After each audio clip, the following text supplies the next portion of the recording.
Welcome, Story Squires, to Story Lords, which is usually the prompt-based fiction podcast with 2 prompts, 3 stories, and infinite laughter. However, we had to cut down on the laughter, folks. I'm sorry. We're cutting down on everything. We've still got the 2 prompts, but this week we've only got 1 story. Oh, shit. And Story Lord's bargain basement sale. And instead of a comedy story, I've written a really high concept sci-fi story this week. So, this is the Oops All Rich special, is what I'm going to be titling this episode. It's Story Lords episode maybe 80.5. Yeah, is that what much. we're doing? I think it's how I'm going to label it. 80.5. Yeah. So here we go. So I'm not well, effectively. Jeff's just come back from France, although this reduction isn't anyone's fault. I'm going to say this. And Josh is not feeling that great. He's got some shit going on. Josh has been kicked in the balls repeatedly by life, so I am going to let all of the horrible shit he said about me while I was gone go. I'm not going to say anything about any of it. Do I get that free pass as well, then? Oh, yeah, it's fine. You guys went full homophobe the instant I stepped away. Do you know what? I think that I was talking to... So 2 of my friends are like in long-term gay relationships. In fact, and also Rachel's best friend. Look, I can't be gay. I have gay friends, right? But I can't be a homophobe. You can be gay and have gay friends. Sorry. But I was talking to them about, has it become funny again for people to say the word gay as a funny insult? And one of my friends was like, absolutely, I still use it. And the other friend was like, absolutely not. Well, how dare you do that? I feel like that's an extremely divisive... Like, you're really pushing a boundary there. Yeah, you gotta be prepared for the backlash you might get. But the friend who was okay with it turned to him and said... gay backlash. And by gay, I mean it would be gay people who would be angry about it. Yes. But the friend that was okay with it then turned to the friend who wasn't and said, shut up, you homo. Oh, no. And I was like, now I'm more confused than ever. That's their word. That's fine. I feel like your one friend may have been trying to trap you, which is hilarious. He definitely was. No, you can say it. Go ahead. I think as long as we do say F word rather than because I don't know what situation you would Christian ever use that in anyway. It's a good Christian podcast. You can't say fuck. Oh, you mean the other one? Okay, yeah. The other one, the bad one.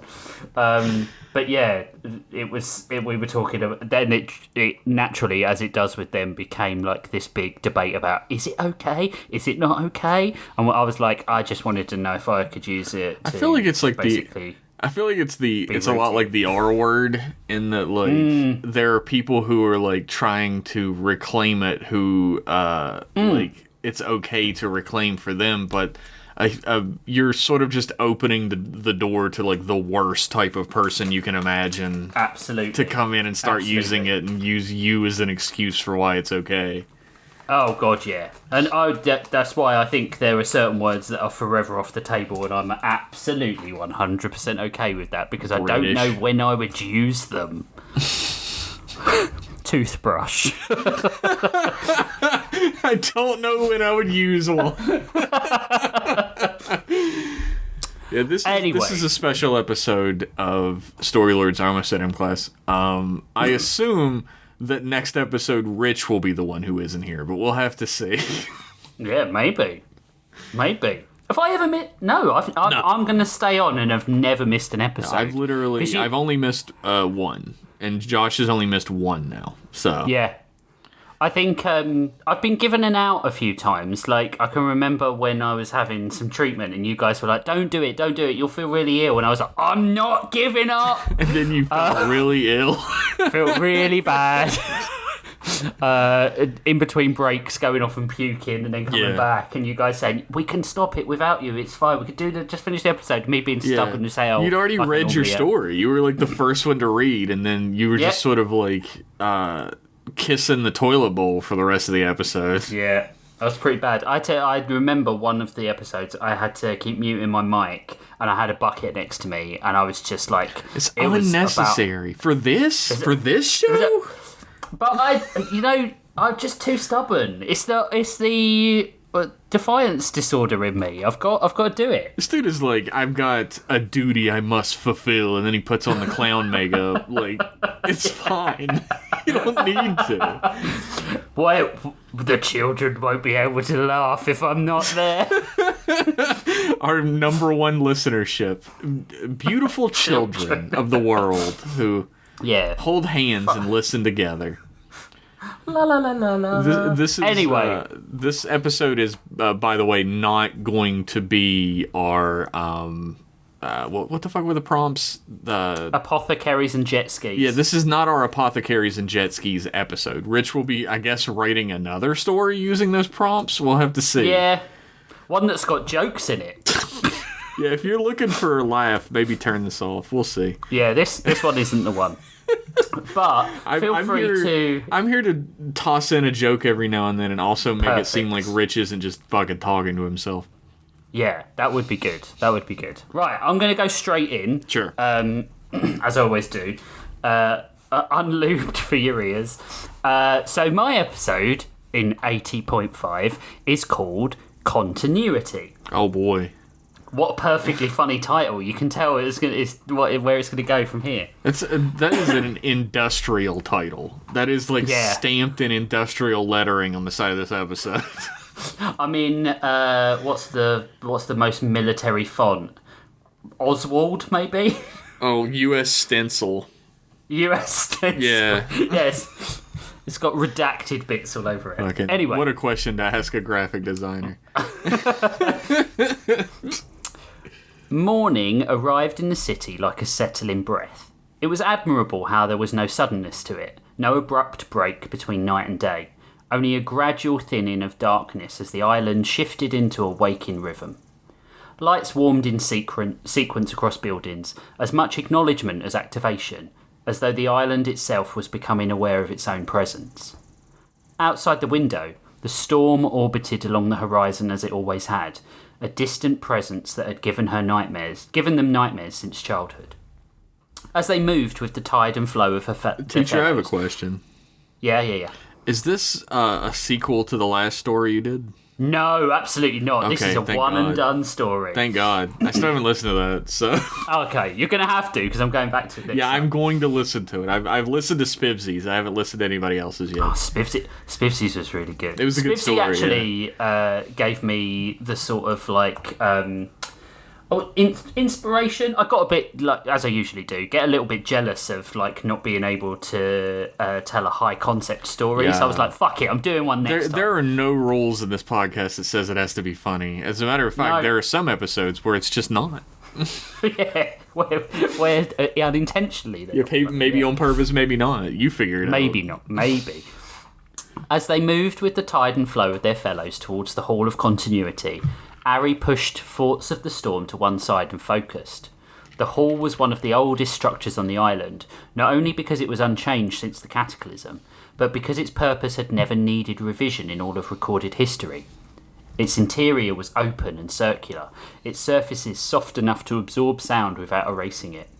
As she stepped inside, she joined the early attendees seated in loose formation, naturally settling into balance with one another. At the centre sat Ari's father, Juris, not standing above the group, but sitting within it. "Begin," he said, and the room complied. There was no instruction beyond that, no guidance. Instead, the group entered a shared thought space, breathing slowly, thoughts unhooking from urgency, attention widening. Ari's father and the other practitioners had always explained it as a way of stepping back into something that was already there waiting. It was known as continuity practice. "Discord arises when the self believes it is separate," he said softly, eyes closed. "Just as one drop can be the ocean, one person can also be the many." Ari let the words settle, They were familiar, well-worn pathways that made movement into the joined thought space easier each time. Around them, the group followed the cycle. Reflection, release, acknowledgement, misalignment. Is that a good Joshism? Am I doing a good job? That is a good one. He would have said that. Misalignment was noticed the way one might notice tension in a muscle, something to ease rather than to judge.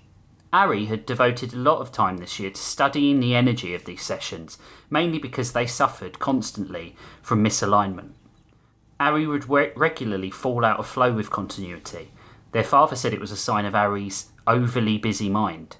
But Ari's energy outputs could follow the intended pattern to a point before stalling. It was frustrating, to say the least. When the session ended, there was a soft transition. People began to disperse, re-entering the structured flow of the city. But Ari remained behind, her father still seated. "You nearly stayed present today," he said, eyes still closed, holding on to the flow of thought. "I have been trying harder to focus of late," Ari replied. "The flow seemed mostly harmonious today." I'm sorry for the constant use of the word flow. It's not right, is it? You're just reminding half our audience of a monthly problem, I think. Yeah. Sorry about that, everyone. Which is disgusting and an abomination in the eyes of the Lord, by the way. But not to this podcast, who are very supportive of it. No. We have a 'cause the good Lord can go attitude fuck about himself. menstruation. No, go ahead. We were teaching Evan about like stuff like that the other day because he was asking questions because he was asking like what about 50 things cent were in the supermarket. Oh yeah, he had a massive conversation about 50 cent the other day, and how getting shot 9 times isn't a big deal. If it's Nerf, he could handle it. Is what I heard.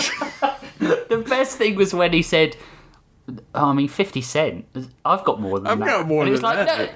No, it's not called 50 cent because that's what he's got in his bank account. He got beef with American rapper 50 Cent from an early age. Oh, man. I've been trying harder to focus of late, Ari replied. The flow seemed mostly harmonious today. A faint smile of recognition floated on Juris's lips. "Tell me the tenets, Ari." Ari paused only briefly. David. This was not this was not a test or that terrible fucking Chris Nolan film Tenet. That was fucking. Genuinely, I do not. If you like that film, just go walk off a cliff. Right out the gate. There's the bit right when they're at the end when he's with Spoilers. I can't remember what it's. Spoilers for that. I've never seen this movie, but I also don't care. So go ahead. Okay. They're fighting on a beach, Robert Pattinson, and fighting together in an army. And it's been built up that they're like fighting some force, but you never see the force. And then the force never fights back. They're never present.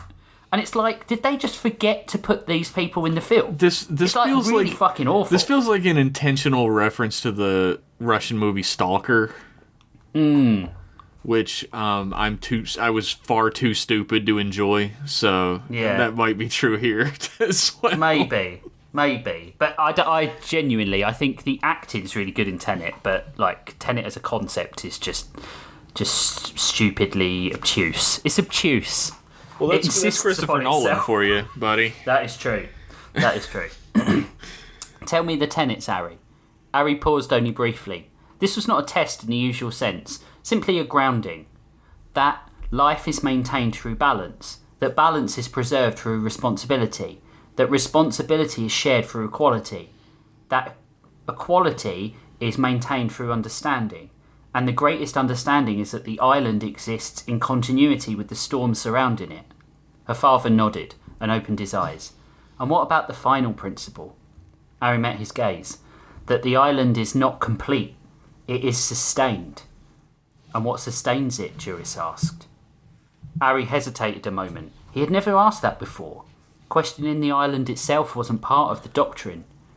They thought, then answered, those who live in it? No. Ooh. That's the common mistake.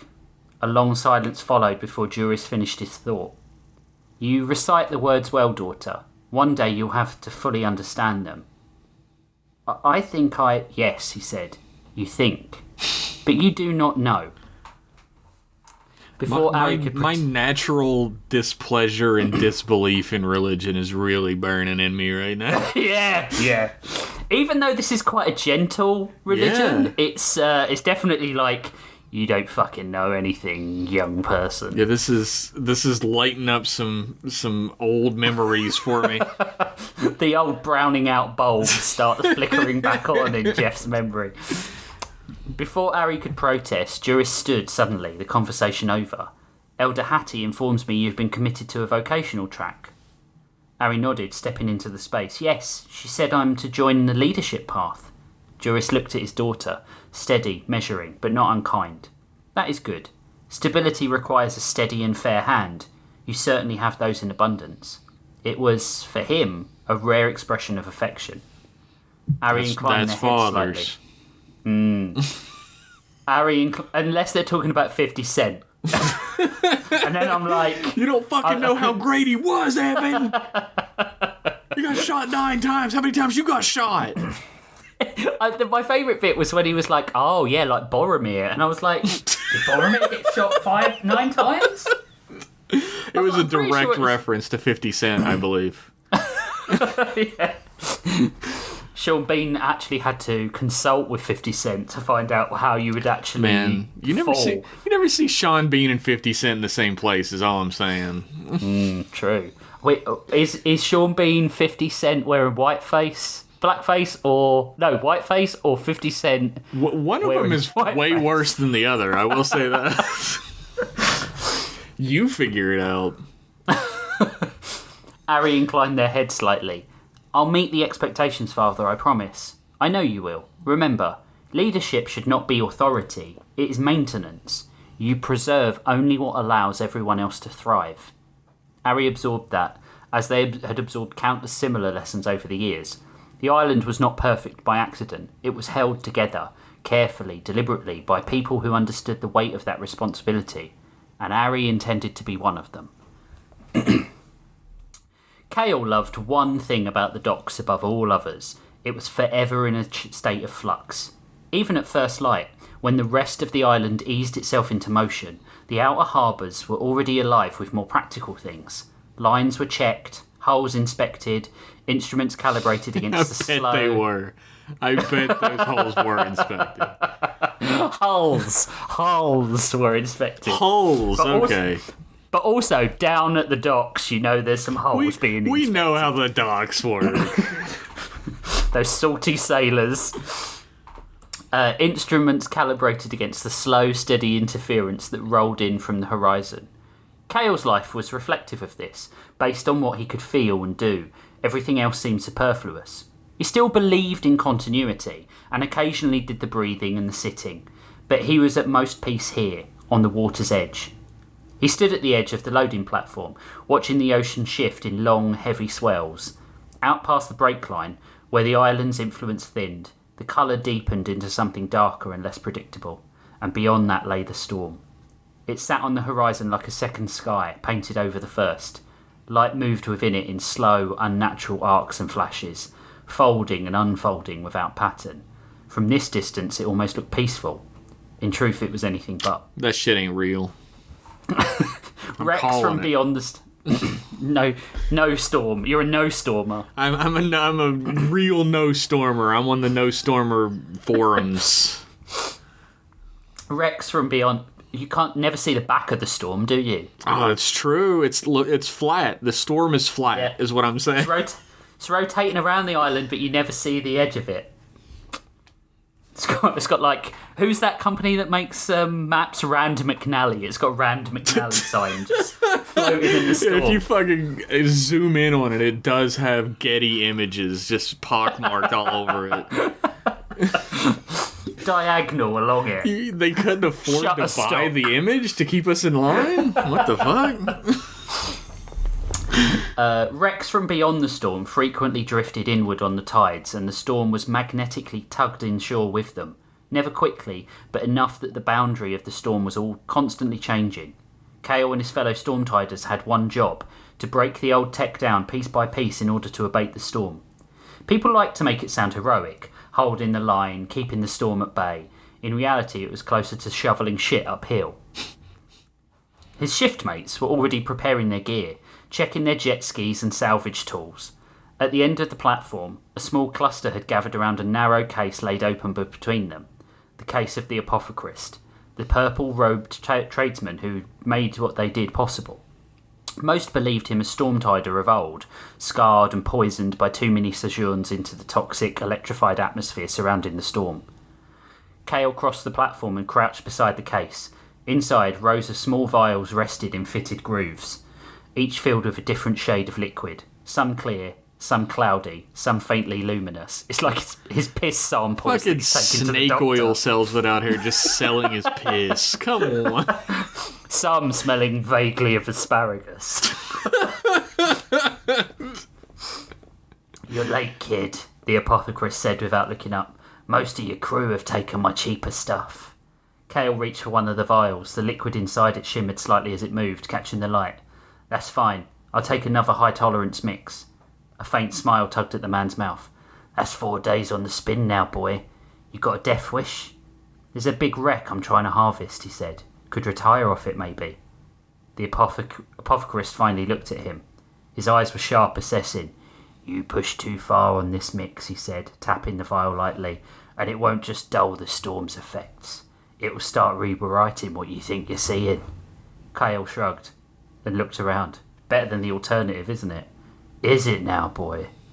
Cale didn't answer. He uncapped the vial and drank it down in one. This shit'll fuck you up. Jizz. You said this was piss. The bitterness hit his tongue fast. Then the world settled. Edges smoothed and the interference pulled back just enough to make the horizon readable again. You're one of my favourites, kid. Try not to die. The chemist called as Cale turned to his ski craft. Very Dark Souls. Remember what they say. The edge pays, but the deep collects. And yet the work goes on, doesn't it? Cale whispered. I didn't whisper, because I forgot I wrote the word whispered at the end of that sentence. Immersion ruined! Not even following your own stage directions. You're the only one on the show, man. I'm not really here. Like, this is dead air when I'm talking. I feel like Josh. I should have colour-coded it. Like, what's my intention with this thing? A deep, resonant rumbling sounded within the storm wall, the noise echoing across itself in overlapping booms that made depth difficult to judge. Cale kept his distance and watched, lightning striking the water and dispersing in fierce crackles. The jet ski cut low across the water, its engines turned to a frequency that repelled the electrical discharge. Even so, the closer he moved towards the storm, the more the controls resisted. Small, constant corrections needed to keep the trajectory true. The interference built gradually, like always. At first it was just a flicker in the instruments, a slight delay between input and response. Then the readings began to drift wildly, numbers shifting without clear cause, recalibrating themselves seconds later as if nothing had happened. Cale ignored most of it. Dude's going to get lost like Uncle Fester in the Bermuda Triangle if he's not careful. That's not written on the page. No. Cale ignored most of it. The instruments were useful, but they weren't the final authority. Out here, what you could see mattered more. The wreck he had stalked for days came into view without warning. One moment there was nothing but water and distortion, and the next a shape under it. Dark, angular, half submerged and caught in the outer reach of the storm's influence. It had been a vessel once, though not one Cale recognised at all. Its structure was wrong for anything currently in use. Too segmented, too rigid in places where modern builds allowed for flex. Old then, or very foreign. He circled once, keeping his distance. That word foreign now is so linked with like what a racist would say. Yeah, I wasn't going to say anything, but you do sound like a big, gross racist piece of shit. So. Old bigot rich. But it does, doesn't it? Bigot rich. It doesn't sit comfortably on the tongue, the word foreign. Foreign. It sounds like it's an insult. Especially when you say it like that. Foreign. Yeah, foreign. He circled once, keeping his distance, then put on his breather and brought the ski gently into the storm. He compensated without thinking, adjusting his angles until the retrieval arm could extend cleanly. The moment it locked into place on the piece, the storm pulsed in response. Kale ignored it and activated the cutting laser, slicing a large section of the whatever it was free. As he reeled it in and secured it to his craft, a pulse of light tore through the air above, close enough that the air seemed to tighten, pressure shifting in a way that made his ears ring. Kale pulled him back immediately, angling away as the storm surged again. "I win today, fucker," he said under his breath. The jet ski shuddered once. So early to be saying that. God damn. Yeah. The jet ski shuddered once, then sped up as he cleared the worst of the outfield. And as he left, he felt a breath at his back, as if the storm itself were chasing him. He didn't slow until the storm had receded to its usual place on the horizon, distant, contained, but no less present. Kale guided the craft into its berth back at the harbour and powered down.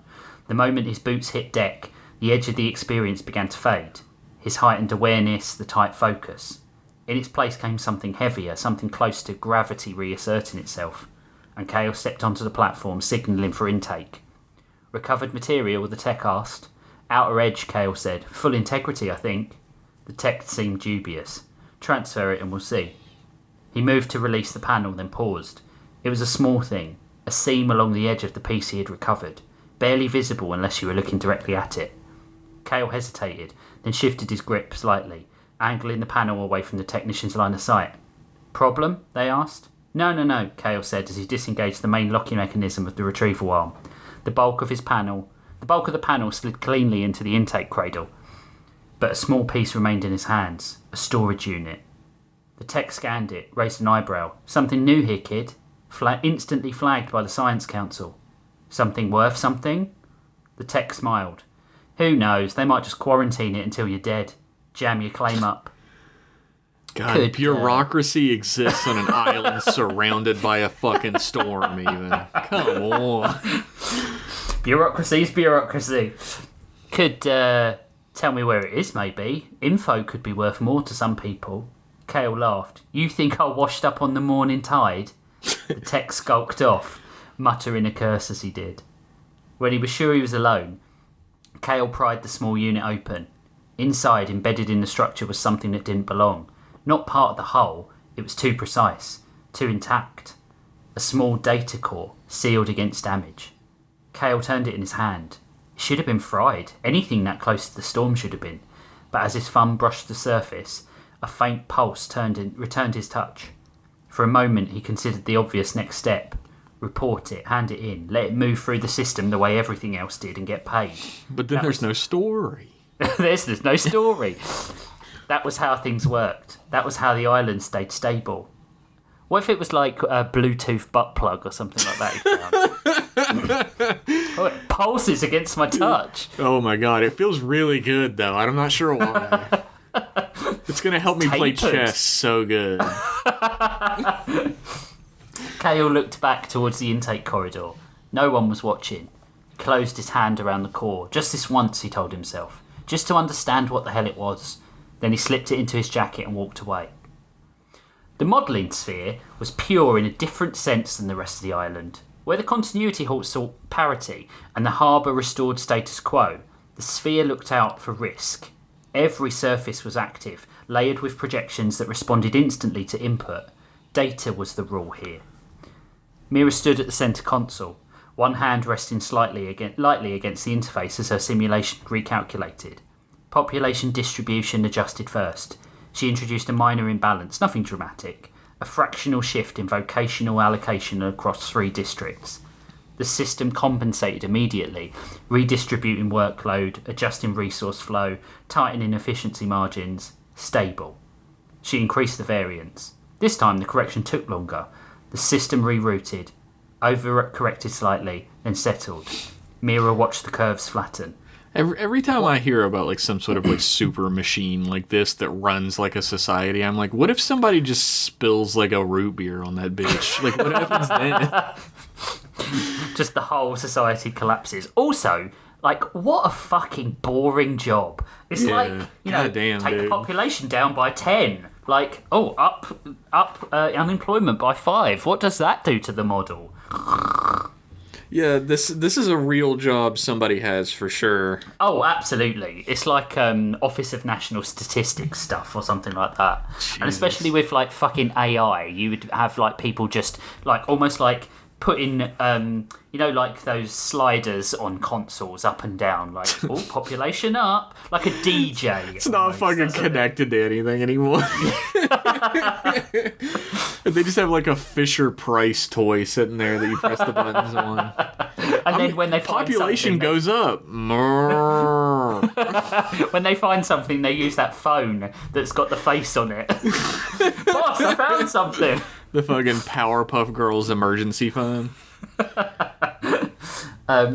Again, she murmured, not really knowing what she was looking for. This time she layered variables: population drift, reduced compliance with continuity practice, and increased storm proximity. The system hesitated. The correction curves lost their smoothness and small oscillations appeared. Mira leaned in slightly, eyes narrowing. There. She isolated the fluctuations, expanding them into a separate projection. Show me a predictive model over a 12-month cycle, she said. The model compiled. A thin line appeared across the projection, barely perceptible but absolute. Mira adjusted the variables again, pushing just past it. For a moment, nothing happened. Then the system completely fractured. The correction loops began feeding into one another, small inefficiencies compounding into larger ones. The line nosedived, falling into oblivion. Mira exhaled. Who needs the slowly. root beer when this lady's around? She's just going to crash it herself.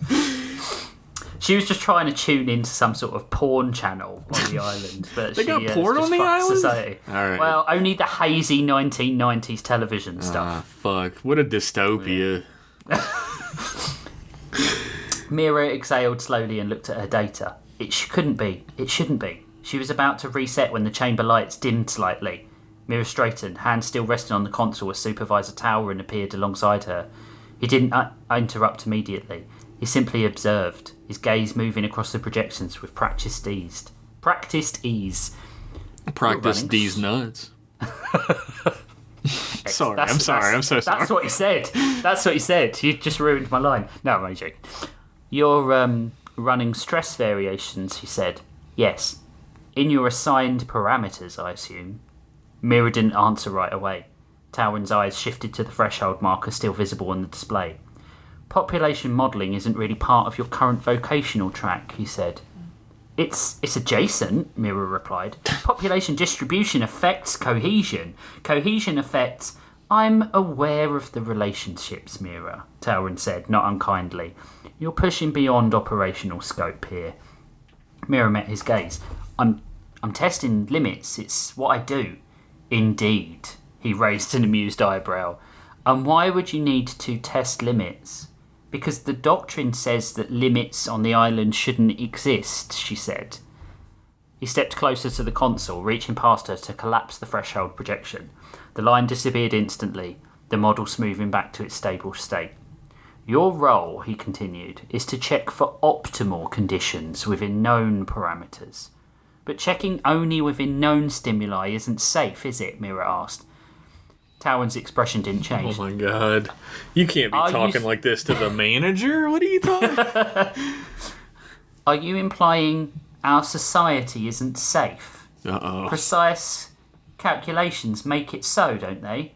Population capped at 200,000, vocational tracks, behavioural checks, continuity... If you don't fall in line, bitch, I'm going to turn the storm on high. Absolutely. All is well because we are well, Mira. You didn't check my data. My calculations show... I don't need to check the data, Towerin replied. Because it doesn't matter, she asked. Because it isn't relevant to your work. There it was. Redirection. Towerin stepped slightly back, giving her space again. But the conversation had already closed.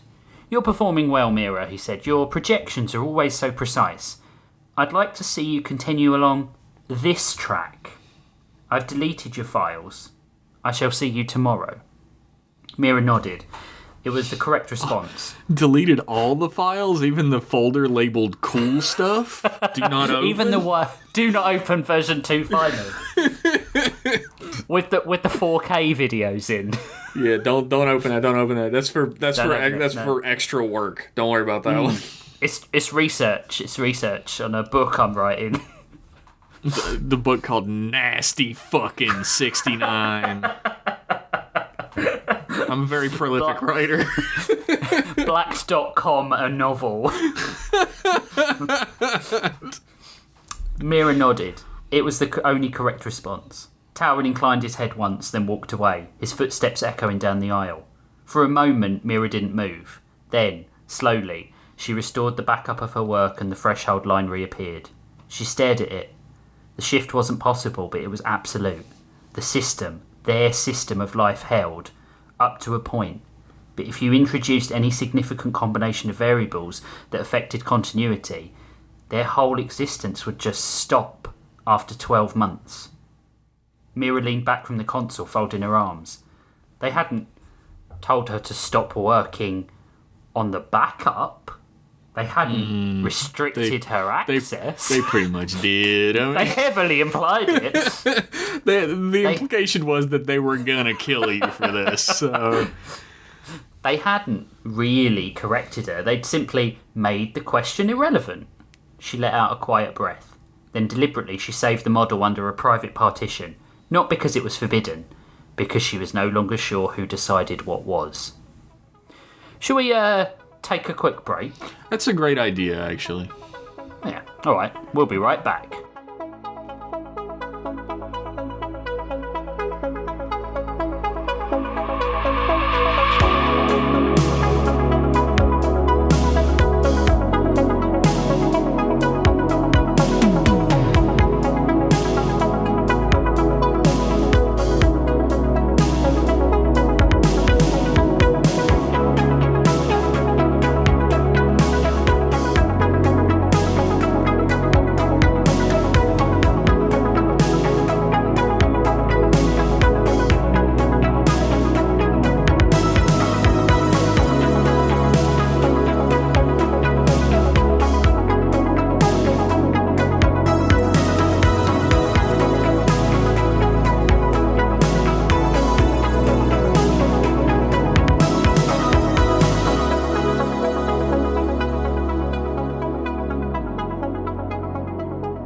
Welcome back, everyone. Hope you enjoyed that break and hope you're enjoying the story. I am. Good.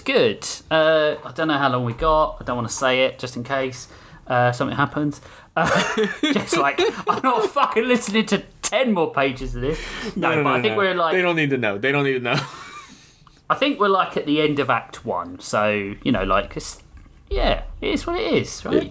Don't be asking questions you don't want the answer for. Yeah. Just live free. It had been easy to break into the building. People simply didn't expect anyone to commit crimes very often.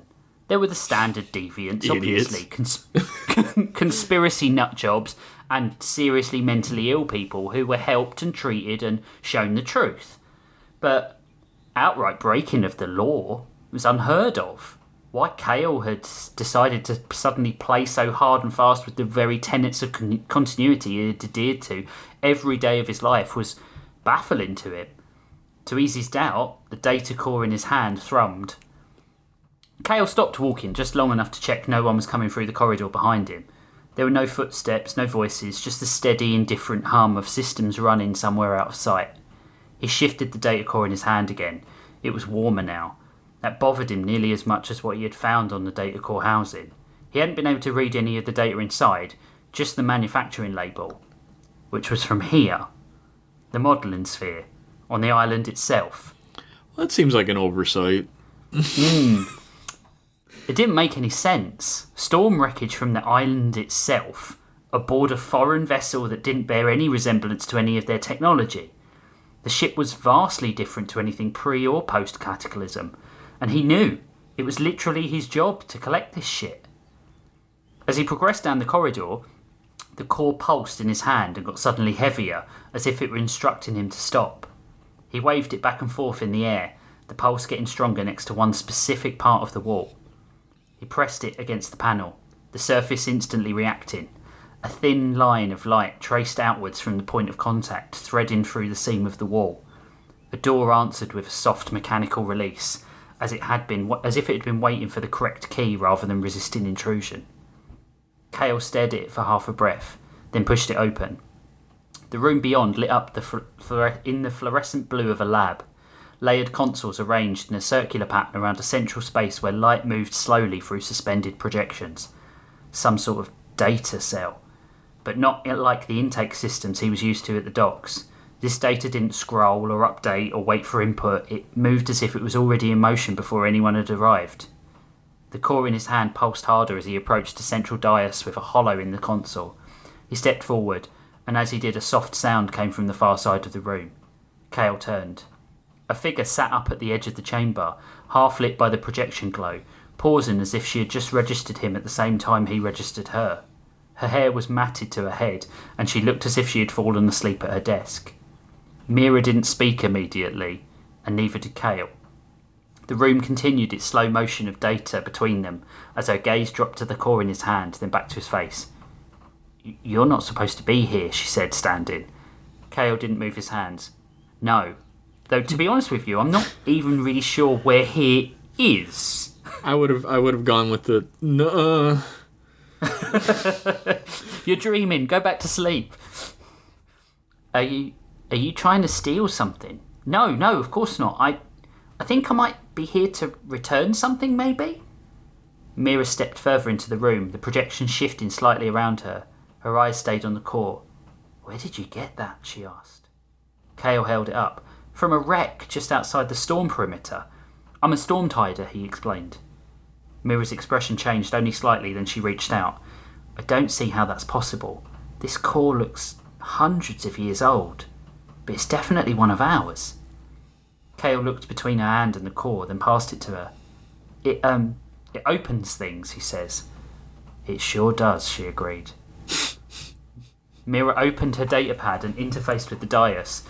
Her previous projections, the catastrophe awaiting the island, rose up like a giant tidal wave in the middle of the room. The core pulsed again as if recognising something. She placed it in the hollow, and the projections around them instantly shifted. The new data spliced over the old, cycling through until it found what it was looking for. Then it layered onto the end of her projection, to the cliff edge her data presented before she was able to continue her work. Mira noticed it immediately. She had seen those patterns before. Her voice changed slightly when she spoke. "That signature." Cale looked at her. What signature?" Also clear now that it had been segmented and compartmentalised. Her eyes narrowed. "That's continuity output," Mira turned back to him. "Where exactly did you say you found this?" Cale held her gaze. "At the edge," he said again. Where the wrecks come in. Just inside the storm." Mira stayed still for a long moment, then looked at the core again. "No one here will know what to do with this," she said. Cale blinked once. "Science can't tell us what this is." Time for magic. Mira didn't respond to that. She was already moving towards the exit. The chamber felt different without anyone else inside it. Ari noticed it as soon as the doors had closed behind them. The space had always held people easily, absorbing their presence into something shared, but alone it seemed to resist Ari. The silence was intact, but it carried weight, pressing in rather than opening out. Like Josh's butthole. No, as I know, Josh's butthole opens both ways. It's like a saloon door. And inside, the piano player just stops whenever someone comes inside. His ass cheeks are like the saloon doors. When you slap them, they go... Sorry, Josh, you're not listening to this. It's whatever. Yeah, he's not listening. It's not. Ari moved to the centre. I keep saying... I am interchangeably using Ari and Ari. Ari's better. Ari moved to the centre and lowered themselves to the floor. Get your shit together, dude. This is Upsal Ridge. I know. My notes are all over the place. Ari moved to the centre and lowered themselves to the floor, folding into the posture they had been taught before they could even speak. For a moment, Ari did nothing but listen to their own breathing, the ambient hum of silence, the absence of the quiet synchrony that usually formed between bodies sharing the space. This would work. It had to, didn't it? They closed their eyes and drew in a slow breath, holding it just long enough to feel the edges of it, then letting it fall away. The first movement came easily, as it always did. Ari's thoughts softened, slipping their hold on them one by one. The shape of the room seemed to loosen in their awareness, becoming less fixed and less insistent. Ari let themselves drift with it, letting their attention widen instead of narrowing, trusting the pattern. Discord arises when the self believes it is separate. Father's voice surfaced as it always did, steady and familiar. Ari let it pass through without resisting it, as had been taught. Without the others, the transition seemed harder to find, not easier. There was no shared rhythm to settle into, no collective breath to carry them forward. The space did not respond in the same way. Ari focused more deliberately, guiding awareness outward instead of letting it fall naturally, holding the edges of themselves just loosely enough that they might dissolve if sustained. For a moment it worked. It was there, just at the threshold, the point where the boundary between body and space began to thin, where the sense of separation softened into something continuous. Leadership should not be authority, it is maintenance. The thought came with weight, with expectation, and Ari's breath shifted before they could stop it. They steadied it again, drawing it back into rhythm, trying to let the thought pass through without anchoring. It didn't. You preserve what allows everyone else to thrive. Father again. Ari tried to release it, tried to let it move through like the others, but it stayed, because these things weren't abstract to them anymore. They were real. Elder Hattie's voice followed, precise and measured, layering over the thought. You will guide others through misalignment. You will not share it. Awareness tightened without them meaning it to. The edges Ari had been trying to soften held firm instead, sharpening slightly as attention turned inward. That deviation is corrected through understanding. The tenets rose one by one, but not as grounding this time. They came as challenges, as requirements, as something they would have expected to embody rather than simply repeat. Balance is preserved through responsibility. Responsibility. The word settled and refused to move. Ari felt the shift as it happened, subtle but absolute. The widening they had been working towards faltered. Ari's thoughts, they had begun to loosen, started to organise themselves again. Ari's thoughts, which had begun to loosen, started to organise themselves again, clearer and sharper and more defined. They forced breathing slower, forced attention outwards again, trying to recover the rhythm. But nothing responded. The space did not rush to meet Ari. They pressed harder, chasing the next phase, trying to reach the point where it would take over, where the effort would dissolve into something easier. They had seen it happen so many times. They knew the shape of it. They knew the destination. You are not separate. The words rang hollow the moment they formed. Because Ari was separate. The realisation didn't arrive gently. It landed all at once, heavy and undeniable. Ari was sitting alone in a silent room, trying to dissolve a self that was being asked at the same time to become more defined than ever before, to carry the responsibility of leadership, to guide others, to maintain something they could not fully enter. Breath caught halfway through the next inhale, and Ari's eyes opened. The room snapped back into place around them, solid and unmoving. This is why you never let yourself be alone with your thoughts for even a second. Yeah. By the way, this is pure mental illness at work for them. Look, you don't want to know what's in there. Turn on some music, you know. Don't open Pandora's box. You're not gonna close that again. Just watch Community again. It'll be fine. Yeah, it's safe. The softness was gone entirely, replaced by a clarity that felt almost harsh in its precision. Ari didn't move at first, just sat there, hands resting where they had been, breathing uneven, thoughts too present. Why can't I do this? Ari sobbed quietly. The words sounded smaller than intended. Ari closed their eyes again, trying to begin from the start. Inhale, hold. What sustains the island? Father's voice, clear as if he was sitting beside them. Ari didn't even know anymore. They exhaled sharply and opened their eyes again, the attempt collapsing before it could even take hold. They stood now, too quickly, the movement breaking whatever focus remained, the failure settling into place without resistance. It wasn't dramatic, it didn't overwhelm Ari, it simply was. Ari pressed a hand briefly against their temple, grounding in something physical. One day you will understand, he had said. But understand what? A sharp knock broke through the chamber. Ari let out a breath, the tension in their chest shifting. Not gone, but redirected, pulled away from itself. Anything was easier than sitting back down. They crossed the room and opened the door. Mira stood on the other side. For a moment, Ari just looked at her. The familiarity felt distant, like something remembered rather than present. Before tracks, before everything had narrowed into fixed paths. Mira? Ari said. I haven't seen you since school. Mira didn't soften. We need to speak to Elder Juris. He's not here, clearly. Mira glanced past Ari into the chamber, taking in the empty space, then back to Ari. Then you'll have to do. Ari frowned slightly. There's a lot of rudeness being thrown around here in this interaction. Ari frowned slightly. Rude? Do with what exactly? Do with what exactly? A second figure shifted into view behind Mira. Ari noticed him immediately. There was something in the way he held himself, something uncontained by the structures Ari understood. Mira didn't answer. She just nodded once towards him. I like it when that happens, when we read something and one of the others says exactly what is going to happen next. Because it's like, I can't remember who it was who said this to me. It might have been Desrath, actually.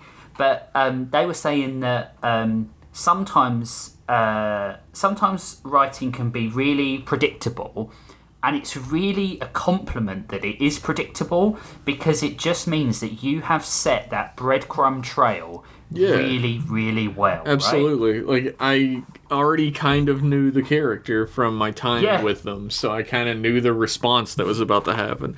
It is a testament to really laying out a trail to follow for a character or story.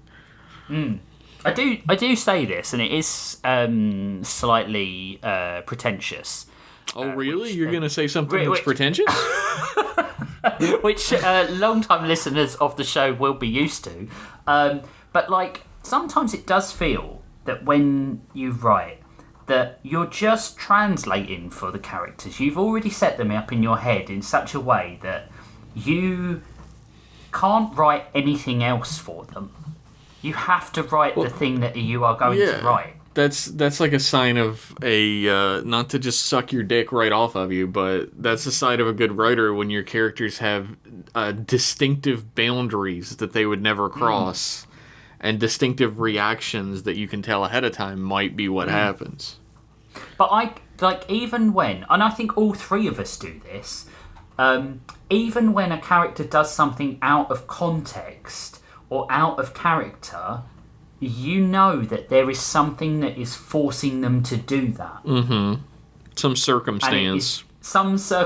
And you know that the story will resolve that. But it's not. It might be out of character, but there are 100 million reasons or breadcrumbs that have come to this point that you think, oh, I understand why they're making that decision. Yeah, which is where a lot of people feel betrayed when characters do something that's completely out of character and it's never particularly justified. Yeah, Game of Thrones. Mm-hmm. The perfect example. Show her, Mira said. The young man hesitated, then reached into his jacket. Ari felt something tighten in their chest again, sharper this time, more focused. He pulled out the core and placed it into their palm. It pulsed, and Ari's breath caught. The sensation moved through Ari instantly, familiar in a way not placeable. I thought I'd written a word like I couldn't read my own writing. You wrote this, Rich. You wrote it yourself. Familiar in a way not placeable. Not the full rhythm of continuity, but the beginning of it, the moment just before alignment, when everything felt like it might settle into place if only it could be held. Ari stepped forward without thinking. What is this? Something I wasn't supposed to find, I think, he said, from the storm. Ari barely heard him. Attention had fixed entirely on the pulse. There was a pattern in it, incomplete but unmistakable. Ari's hand lifted slightly, then stopped. That's... They began, then faltered. The word didn't come. The understanding didn't fully form, but the recognition held. Ari looked up at Mira. I've felt this before, Ari said. Show me where you found this. The storm did not feel the same from this proximity. Ari had always known it at distance, a terrifying boundary that defined the island simply by existing beyond it. It's not real. Standing at its edge, that certainty was more opaque. The horizon it's a big sheet. It's drawn on there with crayon. Come on.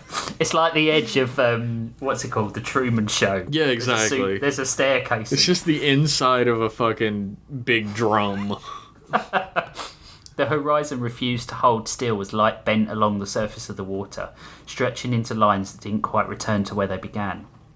Cale studied his ski craft, though the water beneath it had lost its rhythm. The swell no longer rose and fell in any pattern he recognised. It shifted instead, as though responding to something deeper than wind or tide. Mira watched it with narrowed focus, her attention moving across the surface like she was searching for a weakness to prove that this was all just wrong. Ari held the core. It pulsed against their palms, uneven, catching and slipping out of sequence like the shuddering breath of an excitable child. "I don't like this," Cale muttered. "Everything about this feels wrong." Mira didn't look at him. "Damn your feelings. It is wrong. Just stop being a bitch." Yeah.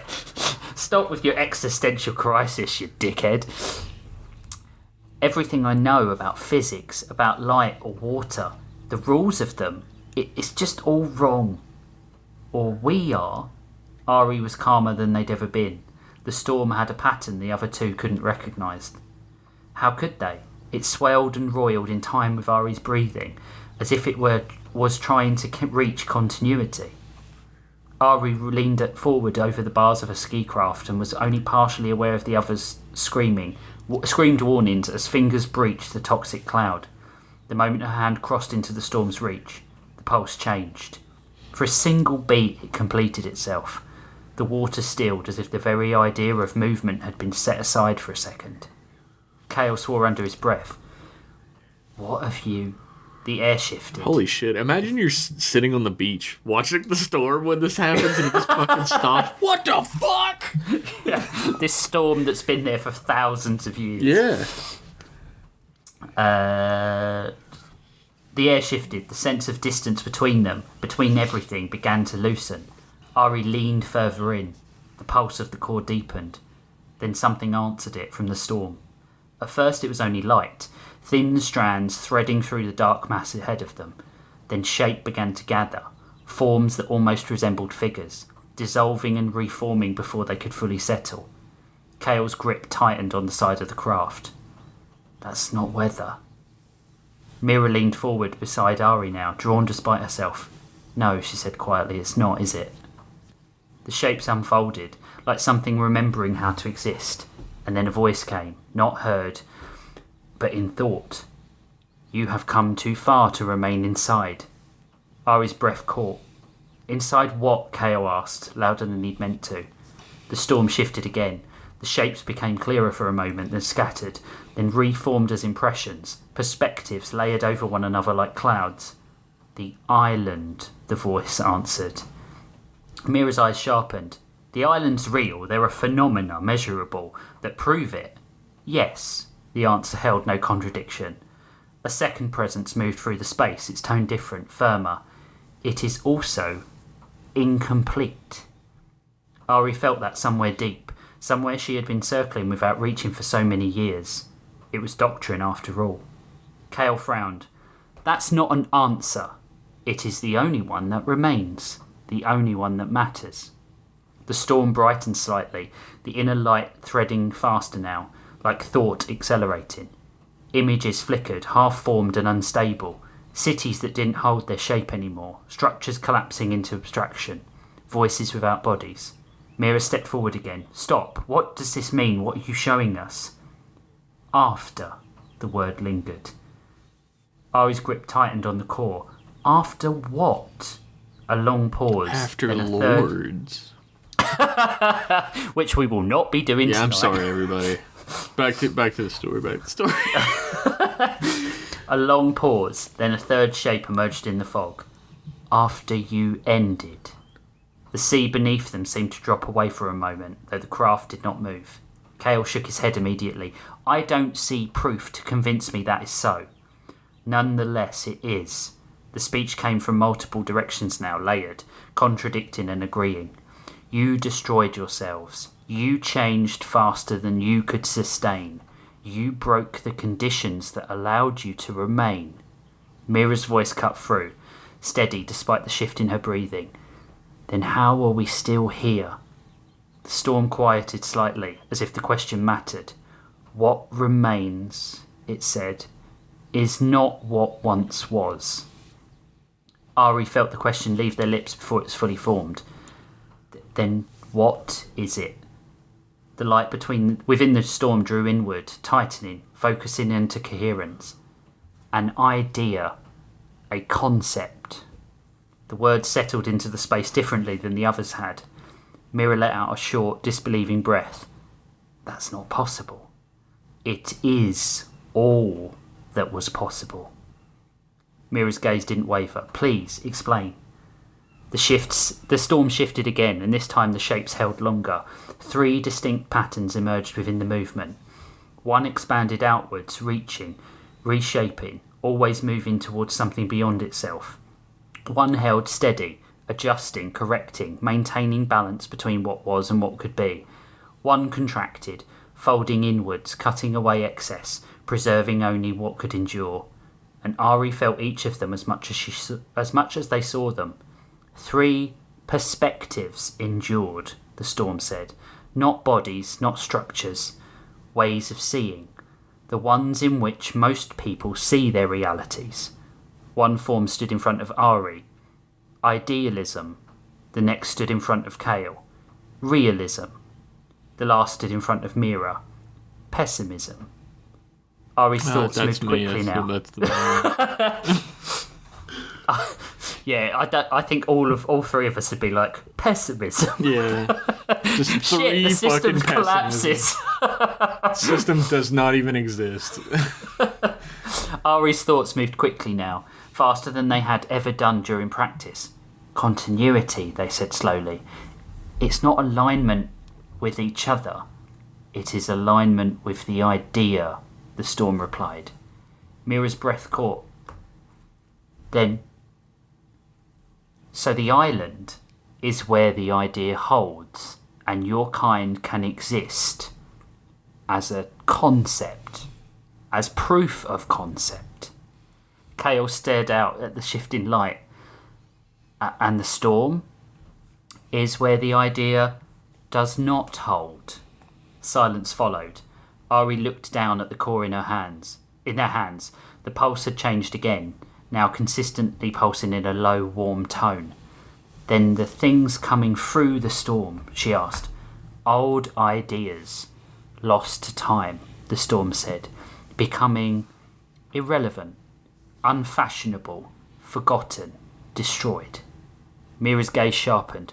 Why do our elders keep shoving the tenets, the continuity, all this other shit to us if they know they do not know?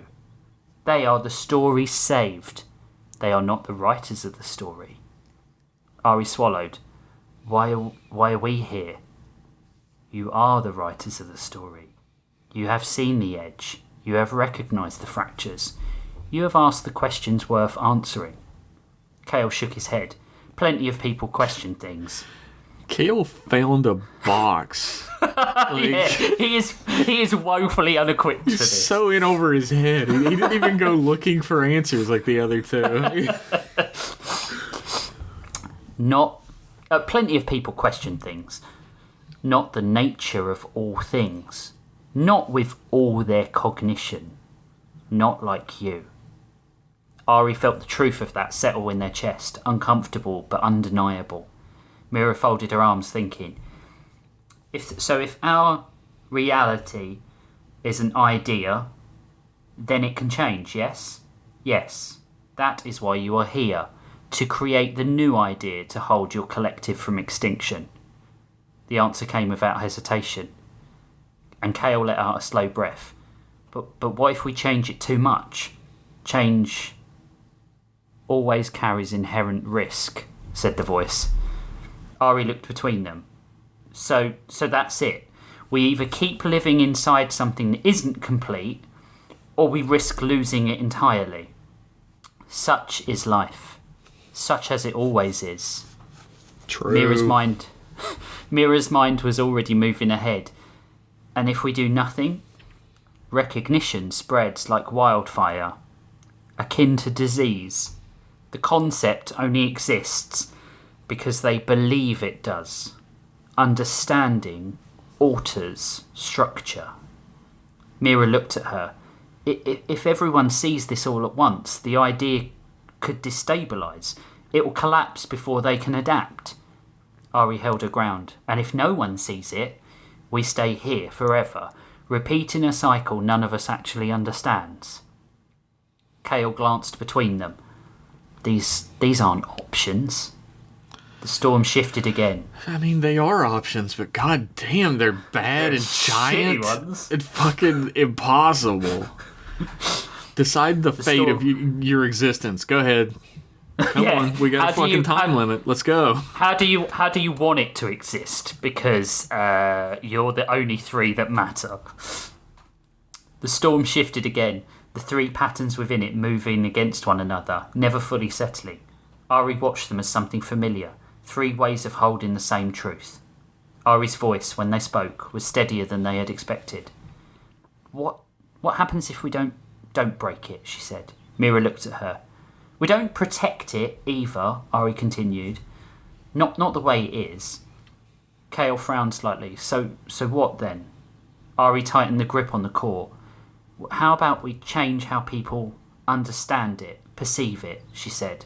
Slowly. We let them feel the edges. Start to let them question. Mira's eyes narrowed, but not in disagreement, in calculation. Controlled change you're talking about. Guided change, Ari said. Kale exhaled. You're talking about the three of us rewriting what everyone believes. Ari met his gaze. It's already happening. Mira looked back at the storm. That is a good excuse. True survival of an idea is when it adapts to change, not reinvents itself. And if it doesn't, Kale said, we're the ones who broke the last thing humanity has left, apparently. So no one will be alive to imprison us, I guess. Ari didn't look away. This could work. True continuity. The storm steeled again, just for a moment, listening. Then the movement resumed, different this time. No longer contained to the horizon or held at a distance. Expanding behind them, the island waited. Unchanged. For now. The end. God damn, dude. What the fuck? Yeah. I'm a big fan of the fact that there is no origin given for any of this. It is up to your imagination to figure out what the fuck led to this. Yeah. Wow. I really like. Where were the jokes? Yeah, there were no fucking jokes in that. I'm almost glad this happened because, like, it would have been fucking weirdly juxtaposed between two jokey stories. Especially my story, which is one of the dumbest fucking stories I've ever written. So. I just had, you know, when you have an idea and you just have to fucking run with it. Oh yeah, like I've done a story that had almost no jokes in it before as well because I just needed to get it out of my system. You had, back when we did Socks and Katana, you had a story that I remember you saying, like, it just came to you and you had to write it even though you had no fucking plan for it in any way connecting with anything you had done. It was like a feudal Japanese story when all of my stories are mostly set in the modern day. Like the great horror authors, like R.L. Stine and whatever other one. Yeah, whichever ones they are. But yeah, I just had this sort of like for a while the thing was going to be a simulation, and then I was like, that's too Matrix. And then I'd very much thought that the storm was a boundary to keep people within a simulation. That's where I was going for it. But I think that story's been like in the ways that are interesting. You have the Village and the Matrix, and I think they're the most I think they're the ones that I find most interesting. These sorts of and they're both directly Plato's allegory of the cave as well. Yeah. But like something existing as like a concept, as if it is like Ari, Kale, and Mira are almost like the cover of a book that they're holding the memory of humanity in. And if they push too hard, the pages are all going to come out or something like that. I couldn't get that out of my head. Like, interestingly, like, I guess because I'm just fully fucking lynch-pilled in general, I saw a little bit of Twin Peaks: The Return in the we all live in a dream, but who is the dreamer? Yeah. And I thought about if I'd had longer with, I could have been really self-indulgent, far more than this story is. But I was going to have. I mean, it was like an hour and 10, 15 minutes or something. Yeah, but I was going to have it that the reflections in the storm were their old decisions. Mm-hmm. So, and I think that does come across. It does come across that they're directly related to these reflections. Yeah. Like, that comes across extremely strongly. Good. Because the technology that comes through, like the new vessel that comes through, is just another way in which they have tried this reality of control, of trying to keep it contained. It is extremely interesting that these three characters, these sort of linchpins to this existence, this thought, this reality, whatever it happens to be, are the ones who are the most uncomfortable with it. And I think, like, I genuinely think, like, so I made them deliberately, like, close to children, like, not quite adults. Mm-hmm. Like, at that sort of threshold to adult responsibility. Yeah. One is, like, having their decisions made for them, who refers to themselves as them, but everyone else around them genders them. Including you. Including me occasionally, accidentally. And Kale is this person who's caught in, like, a change of... He mentions that he was, you know, like, he's almost like a lapsed Catholic, who is pushing his luck.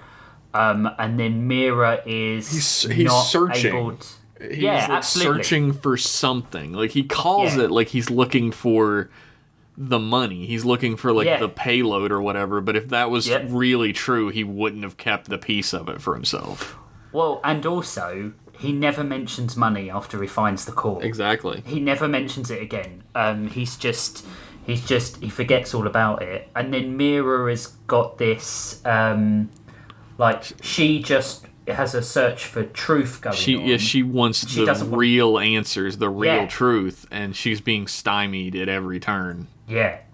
But, you know, there is also her supervisor is a man. Mm-hmm. So it's very much a case of, you know, like, you know, you do it our way, little woman.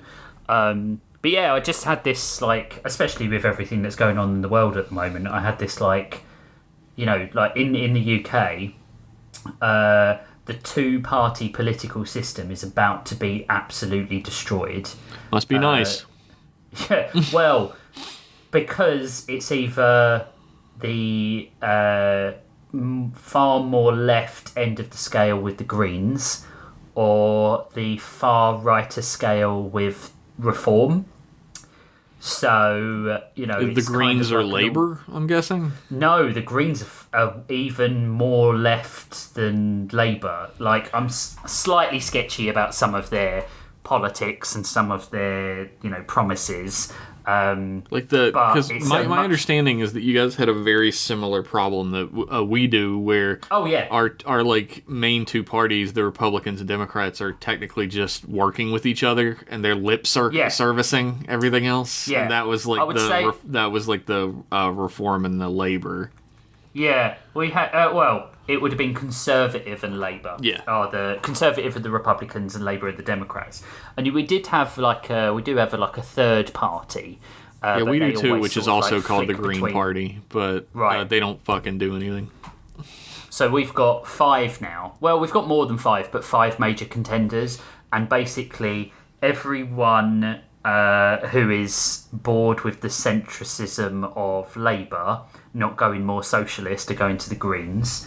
And everyone who is bored with, or frustrated with the centricism of the Conservatives, not going full bore racist, are heading towards Reform. Oh boy! So we've got You're basically just headed towards the same direction our system is then, because the idea of the democratic socialist is like setting the fucking Democratic Party on fire. They like hate democratic socialists more than they do the MAGA conservatives at this point. But the thing is, one of these parties will get in power. It's not a. It's going to be a thing. Well, we've had this like really. I mean, everything here is fucking terrible for the most part, but we've had this really sort of inspiring blue wave in a way where like it's not centrist Democrats that are winning seats all over America. It's democratic socialists that are winning seats all over America, which is heartening. Yeah. But I mean, everything else that's happening is like overshadowing it pretty fucking heavily.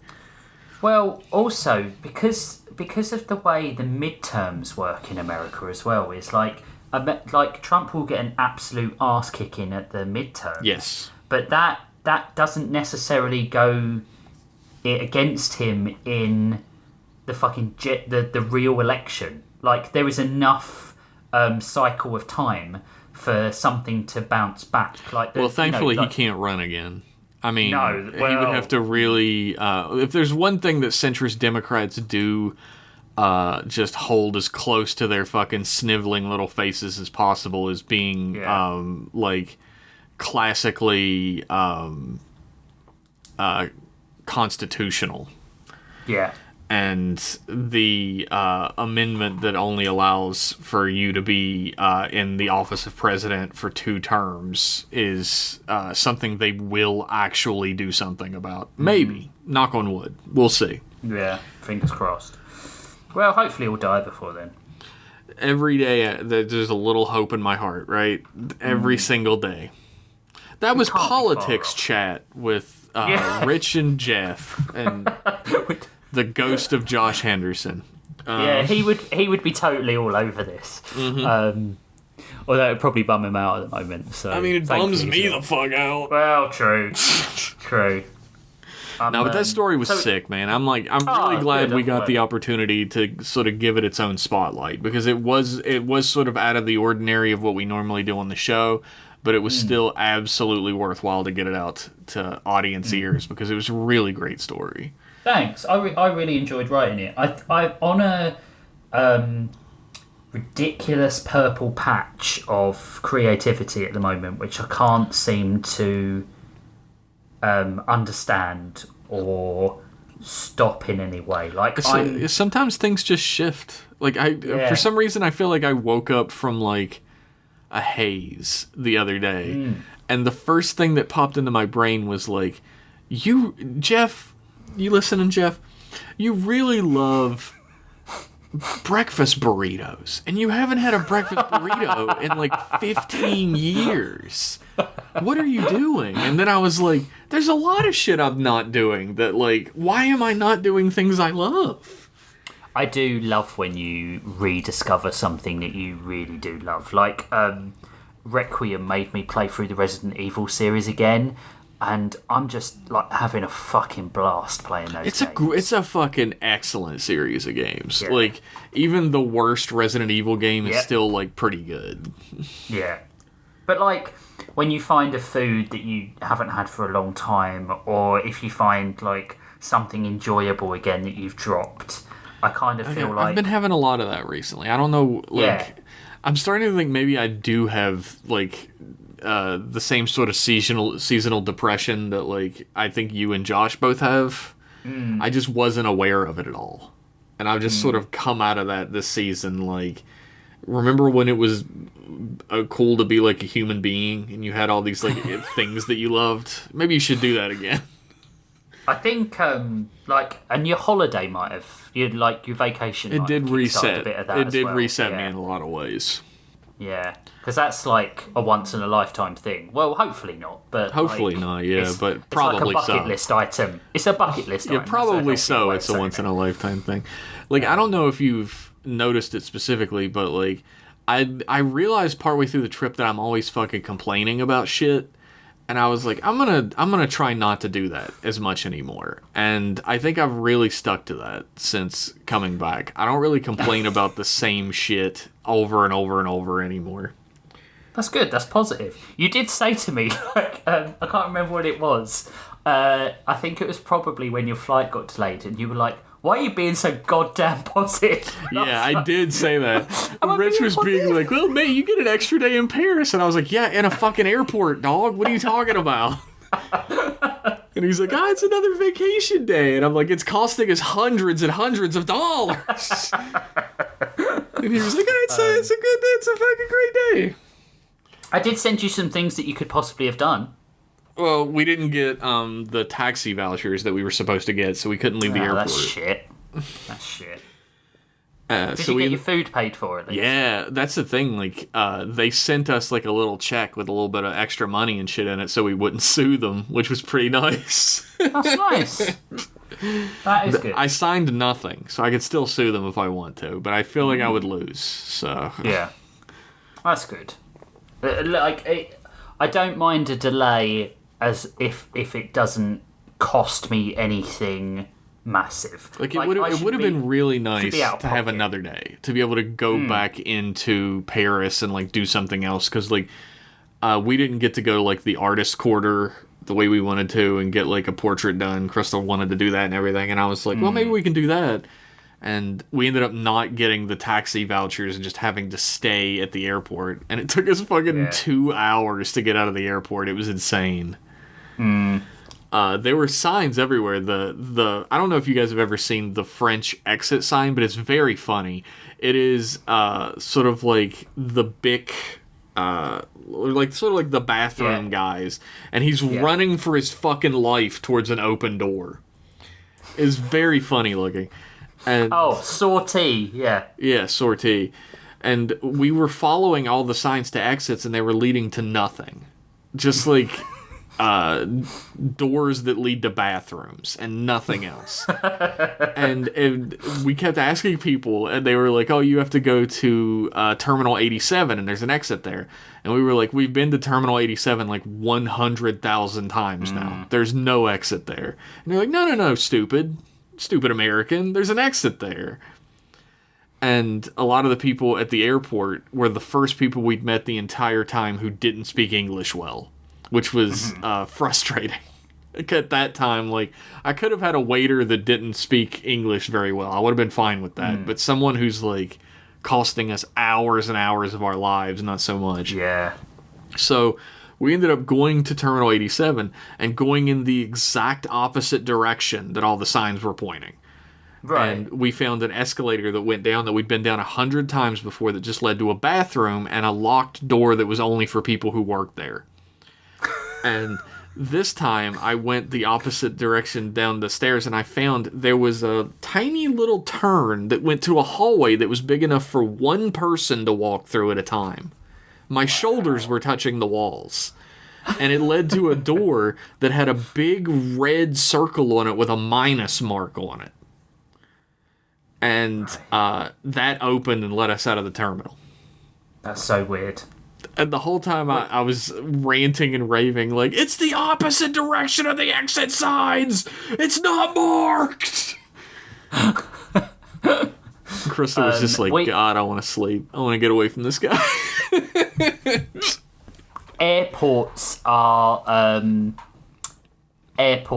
one of the worst places in the world. Yeah. I remember when we were coming back from Vietnam, we had a layover in Hong Kong, which is what you did to those Viet Cong was fucked, dude. Well, I mean, you fucking baby killer.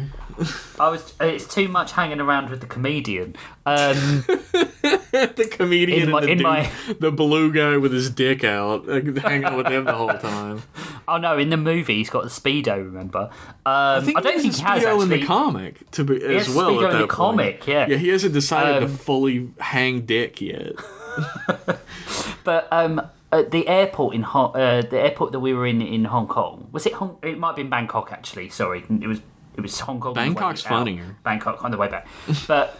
It was absolutely huge, this airport. It was like the biggest, like, miles across. And I can remember, like, being like, there is no way I can recognise this language. I can't even make an educated guess about this language. And they sent us to one gate, and we were like, our tickets don't say this gate. And then we were like, freaking out because we only had half an hour. We knew how long this airport was. You didn't want to get trapped in a country you didn't understand any of the language in at all. And the people who work in airports, sorry to anyone who works in airports, are, dickheads. Sometimes dickheads. The worst example, because they have to deal with just the most stressed out people all the time. And they're like hyper stressed by it and everything. Hyper stressed too. I can't blame them that much, but I didn't stress you out. Please help me. Exactly. But it was apparently like these gates were just to get you past security so you could then go to whatever gate you needed to go to. But like there was no fucking explanation of that. Nothing in English, and it just made me feel like I'm a dick because I don't know any other language. Yeah, there's like a term for this, right? And I forget what it is. Like it's estimation of expertise or something. Yeah. Like, where someone who works in a field has an extremely skewed idea of what someone outside of that field understands about it. And I feel like people who work at the airport are a super prime example of this, where they understand how the airport works perfectly, and they expect you to as well. Yeah, absolutely. Well, also, because it's like... Airports are like mini countries, right? They almost have their own jurisdiction in a lot of ways. So I feel like... anything fucking goes in the airport. Like, if there were murders happening in the airport, I wouldn't be surprised. Like, and just people being shoved into suitcases and I felt like I was on a flight. I was straight up in purgatory when we were trapped in that terminal, man. It was endless, relentless. It was Charles de Gaulle, wasn't it? Yes. At least it was a nice airport. Yeah, it's not a bad airport. It's got a real visual style to it because it hasn't been updated since the 70s. But it is endless because it's just long. It's not an airport that's like built wide or anything. It is just one massive long strip of terminals that goes on for fucking ever. Yeah. There was a sign at the end of the terminals that we kept turning around on that said, like, this waits for terminals, like, 99 through 200. And I was like, oh my god. I'm never getting out. I'm never getting out. The biggest airport I've ever gone to is Heathrow. Heathrow is just like... So, Heathrow is split over different massive terminals. Yeah. I've been to Heathrow before. But you have to get like a tube. You have to get the tube to get to a different part of the fucking airport. It's so big. So if you turn up at the wrong airport, you can't just walk there. I've never been to Heathrow Airport. I'm lying. I just looked it up. I was like, I don't think this is the one I'm thinking of. And no, it's the one. It's the one Gatwick. in the UK. Heathrow is in the UK. There's two in London. I said it's the one in the UK. I'd never been to it. Oh, okay. But, like, Heathrow is just massive. It's like the size of a city. It looks insane. Like it. I'm looking at photos of it right now. There's Rich right there. Hi, Rich! There's like, I can't remember what it was. There's like a plane that goes, either takes off or lands at Heathrow every like 15 seconds. And I was like, this is fucking insane. Like, this is enough to make me never travel. I guess you guys have air traffic controllers, so it's probably fine. True. Yeah. We don't have there's those. a shortage, isn't there? Yeah. I heard about that. I came back from... The thing about, like, coming back from France is we had to go through so much security in France, like, going in and out of it and stuff with our passports and all this. And when we got back to the U.S., they had us scan our passport once, and then we were just outside of security already. I was like, what the fuck? They just do not care. They're like, there are no terrorists in France. It's whatever. Come on in. Our culture's so magnificent, no one would dare destroy it. God, that's probably what they do think. Like, our airports... That's probably what they do think. Like, when we were leaving, there were ICE agents fucking everywhere, and they were just, like, interrupting people to tell them which direction they were already going because they had fucking nothing to be doing there. Like, the guy was like, ICE, you gotta get in that line. And I was like, no, I don't. Kept going. Jesus Christ. Yeah, our country's a fucking shithole, dude. Don't come here. I think I will probably... So I love travelling to America. I think I will wait until the current administration is out. Very smart. I'm poor now, so I'm not traveling anywhere. Oh, man. Right. I suppose that's it. Yeah, well, you got an Afterlords in the episode. Enjoy. Yeah, you did. You got a 20-minute talk about, I mean, what we should have done is we should have recorded the half hour we spent talking about comics and character assassination in comics. That would have been really good, actually. People have been asking, like, since I did, like, this talk about some comic on something, that, like, they want me to do, like, shoot the shits on M-Class about comics and everything. But Josh doesn't read comics. I was going to leave it at that. No, so it's very much like it's like a he reads some comics, but it's very much like in layman's term when I talk about certain comics, which is also sort of like an interesting thing for podcasting. He does read some comics. Mein Kampf, the comic, when they brought they that made out. a comic of that. Yeah. That was the R. Crumb joint, right? Probably. Right, so we're going to close the cover. Thank you. On this week's stories. No need for a prompt generator because next episode's prompts are going to be jet skis and apothecaries. Yeah, Rich is going to have to do another story using those prompts. I will definitely be able to do that. It's fine. But if you want to suggest prompts to us, then you need to head over to patreon.com/storylords, where for as little as $5 a month you can support the show. You join the Discord, as said, suggest prompts, read the written stories, get access to an episode of Afterlords every month, which is where we just chat about a random subject. The last one we did was on taxes. So get psyched. But I genuinely think sometimes when we pick just a random subject, like if we picked marriage or something like that, we'd be able to talk about that easily for half an hour. Yeah, we're really good at just fucking yapping. We're so good at it.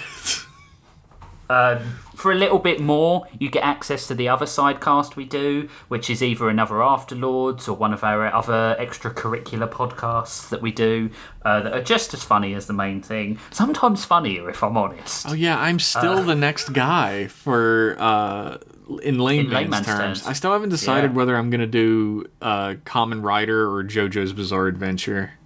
I mean, either one is going to be both incredibly dumb and overwhelming to try to explain. I liked when you almost did like a lecture for us last time on. That is what I'll be doing. That's a good way of doing it.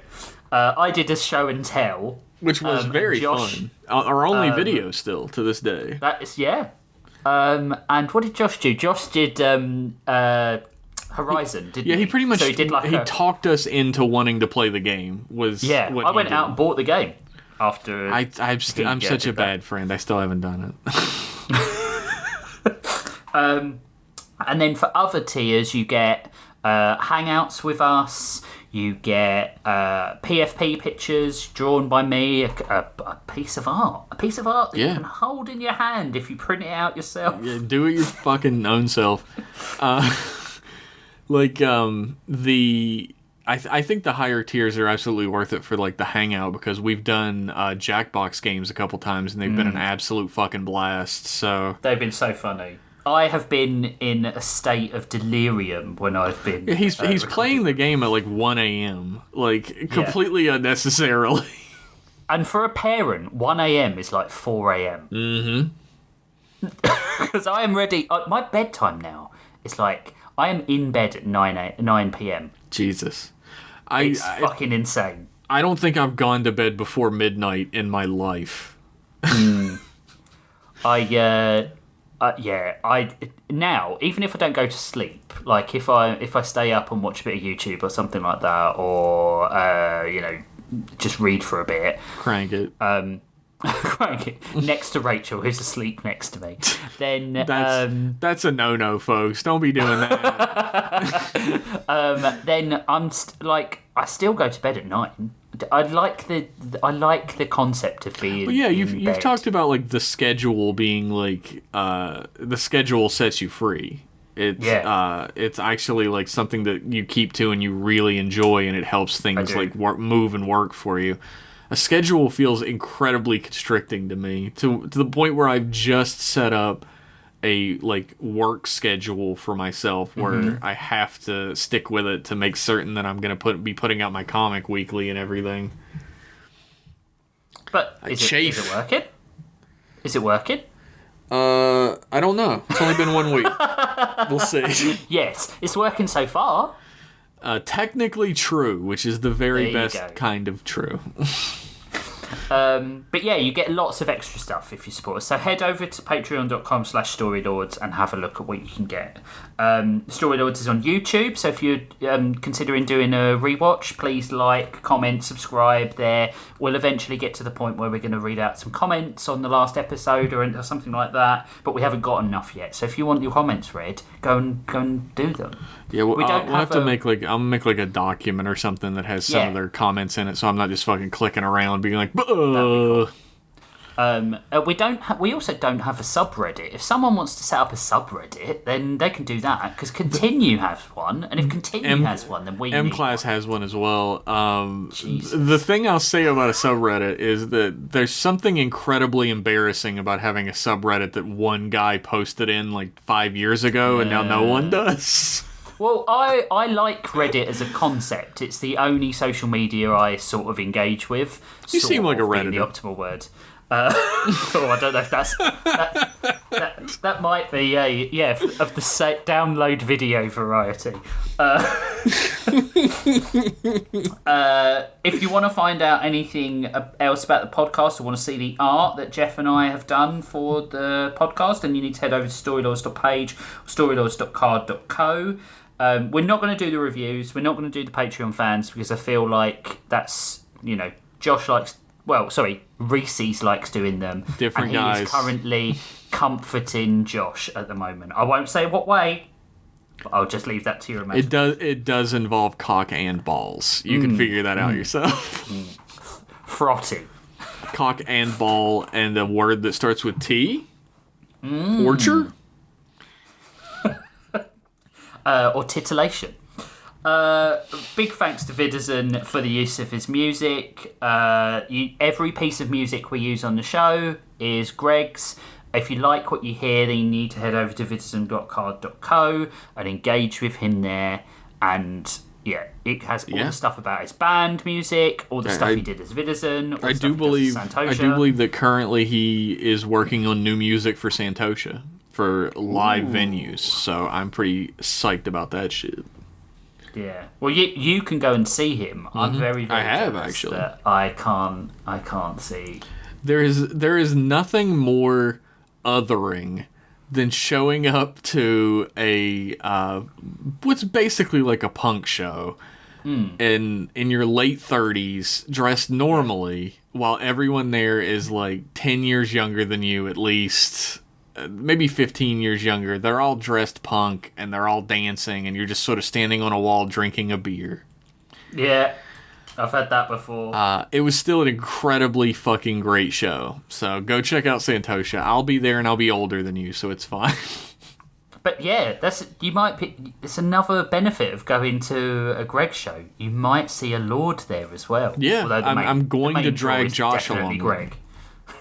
The main draw is definitely Greg. Yeah, absolutely true. Santosha live is sick as fuck. Like, the sound system at the place that I went to for the first show sucked ass, and it was still one of the coolest shows I've ever been to. So that's cool.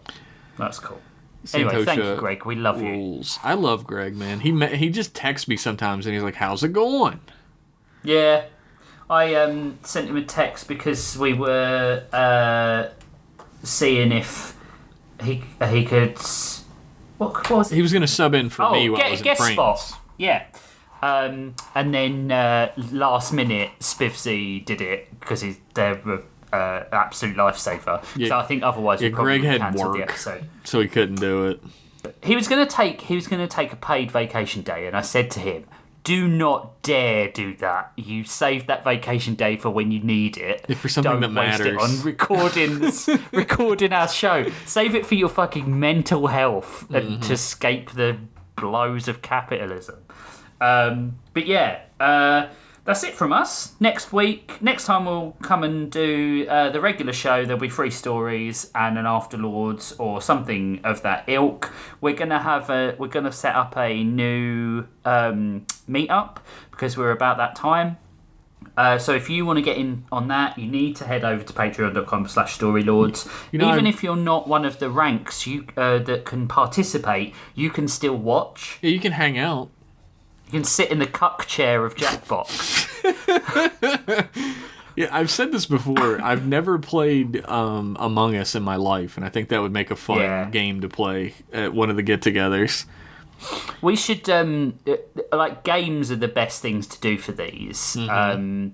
We did a sort of like writing workshop once. That was quite fun. But maybe we could get some sort of game where they tell us what to do. That would be not in a game, not in real life, because I don't trust that process. But there's audience control games and stuff like that, aren't there? I have no idea how to play any of that, but it could be fun. I mean, we're always in the market for new ideas for what we can do for these hangouts as well. So hit us up about that. Yeah, I'll maybe set up a post for it on the Patreon. But yeah, if you want to get involved in that, if you're listening and you think, I'd really like to hear what Rich sounds like at 1 a.m. when he's had no sleep. Sometimes an hour after I should be on. It is really funny. He's very funny when he's very asleep, especially because he still has that competitive side, but he doesn't have the energy to follow it up. So if he starts losing, he just gets bitter, and it's so funny. That was the funniest thing last time when a really stupid thing got voted ahead of my actually funny joke. Rich just kept repeating the joke over and over. Because it was what lost against it was Josh is great or something like that, and I was like, you fucking sycophants. Yeah. And he just kept being like, that's not as funny as Josh's grave though, is it, fellas? Right? Oh man. I don't understand Jackbox. I don't understand how some things win over other things. There's definitely a split with Jackbox. There's a 3-way split where being crass can make you win every round. Having actual funny jokes can make you win every round, but also just doing references could make you win every round. So it's a real shit show. I won a game by drawing a cat in a box and then a cat in a box with a bow. Yeah. That's how I won a game. I have no idea how that won, because that was just fucking stupid. I'm really happy. The only thing that I ever care about when it comes to Jackbox games is that I at least win the drawing game. And I won the drawing game last time when I played, so that's all that matters. Yes. But we're definitely going to do something like that again. So, and pretty soon, because it it lines up, doesn't it? So, right, anyway, so if you want to find out about that, head over to patreon.com/storylords. As said, you don't have to be the high tier to watch, so you can support us, watch the live show, and then you could just stay at that tier forever if you want. I think it's important. It's important to point out that these live shows do not get recorded in any way, shape, or form. You will never see any of it unless you're there. No, and they're always quite funny. And they're always worth doing. We ended up doing it for like 3 hours last time. And it's also the only place you're going to see like us on camera as well is during the games. So if you give a flying fuck about seeing a bunch of middle-aged dudes with beards, you can hang out with us. And Jeff can now contest my collection of very nerdy statues is now behind the desk. Yeah, you can peruse. So you can have a look. You can ask questions about why I've spent so much fucking money on ridiculous statues. He has no answer. There's no answer for that. No, I don't. Don't make me cry. Right, so we'll see you in 2 weeks. Thanks for listening and supporting the show in any way you can. We love you, and we'll see you in 2 weeks. Bye. Bye-bye.